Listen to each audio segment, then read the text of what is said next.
Torej, kaj je domena? Zdaj, da se izognemo nekim definicijam in Wikipediji in tako naprej, kaj v praktičnem pomenu je domena in kako deluje. Se pravi, če gremo mi naprimer na rtvslo.si, upišemo v brskalnik, se nam odpre od RTV-ja spletna stran. Zdaj, kakor vidimo, rtvslo.si smo opisali, preusmerili nas je dodalje zraven še tale www in pokazali spletno stran.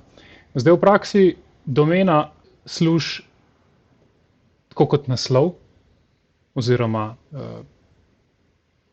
tako kot naslov, kje se nahajajo datoteke neke spletne strani. Zdaj, vsaka domena je praviloma usmerjena na neko DNS cono, tako rekoč. Ta DNS cona je pa potem tako kot imenik, ki pove, ok, za rtvslo.si v tem primeru, pa lahko pogledamo tole z www vred, in če gremo na DNS checker, naprimer,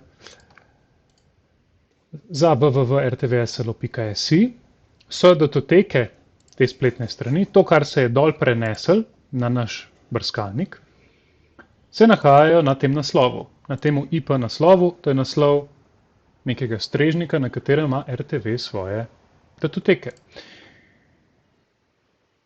In zdaj, ko v brskalniku upišemo rtvslo.si, gre brskalnik in pogleda v ta DNS, se pravi, pogleda v imenik, v mojem primeru je to DNS resolver oziroma ta imenik, ki ga ima moj ponudnik interneta, v tem primeru je to A1, in dobi podatek, se pravi, brskalnik vpraša, ok, rad bi prišel do rtvslo.si, kje se ta nahaja, in nazaj dobi odgovor na tem naslovu, in potem brskalnik reče, grem pogledat na ta IP naslov, in dobi odgovor za vsemi, da tudi se pravi, je to ta pravi naslov, tu so datoteke te spletne strani in jo potem naloži. Sama domena lahko tudi druge zadeve, se pravi, ne samo za spletno stran, lahko gledamo tudi za se pravi, to so različne vrste zapisov.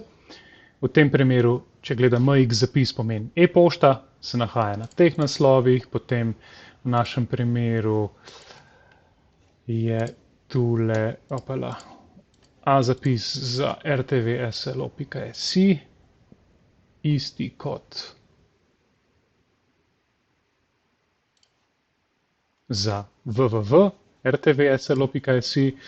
Potem obstajajo tudi neki drugi zapisi, txt zapisi, ki so, no, samo da se naloži, da povsod pogleda, ok, so txt zapisi, jih je zelo veliko, se pravi, za verifikacijo domene, za različne storitve, za pošiljanje, recimo, spletnih novičk, za verifikacijo domene za Facebook, za verifikacijo domene za Google in tako naprej. Se pravi, domena s tako imenovanimi domenskimi strežniki, v tem primeru je to amis rtvslo, je usmerjena na rečemo temu, neko DNS cono, se pravi na nek imenik, v katerem pa so potem vsi zapisi, ki usmerjajo brskalnike, storitve, e-poštne odjemalce in tako naprej, na posamezne dele spleta, kjer se nahajajo te datoteke strani ali pošta in tako naprej. Tako da v naslednjem videu si pogledamo, kako eno domeno registriramo.